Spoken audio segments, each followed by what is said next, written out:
Erokamano ahinya okil Nyamori. An pacha mokwongo en ni Kobia ok tim tije. Kobia by sani nyot nego bed ni gik ma Gachagua timogi se condemn gi chon. Mana ndalo mane Gachagua chako wacho wach mar mirima cha ni gi wach mag shares. Ma Gachagua ni nyot nego bed ni ose recommend mondo tere doho mondo bed charged. Okay, to inyalo paro kaka ndalo mane impeachment process dhi piny ma the entire Senate, the entire parliament oriwore ni Gachagua mondo dhi dala, to Kobia pod wuok kawacho ni kugolo Gachagua tunyalo pogo Kenya.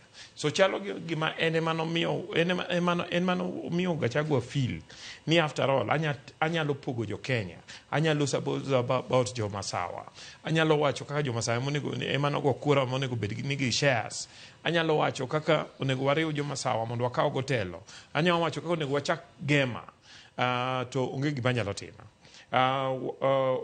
Wakili Musip na Midega ung'eyo very well ni wach mar Martha Koome en wach mabedo dealt with the Judicial Service Commission, and the Judicial Service Commission nigi processes ge, and Martha Karua okene the first judge. Martha Koome is not the first judge. Mitero a Judicial Service Commission, and the process mo nyalo dhi mondo defend himself, and therefore kangato nyalo dhi mondo whip ethnic emotions mo ni dwa no gol Martha Karua kecho penj Martha Karua penjo moko mondo duoki.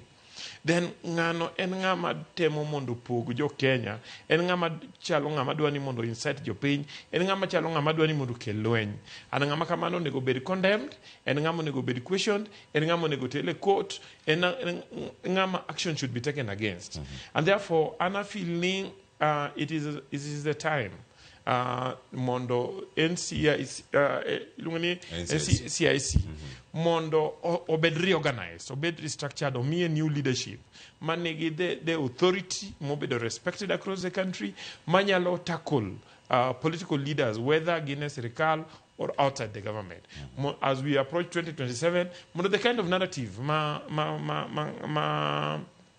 Gachagua temo mondo promote around the country mondo watieki. Yeah, we need a strong leadership.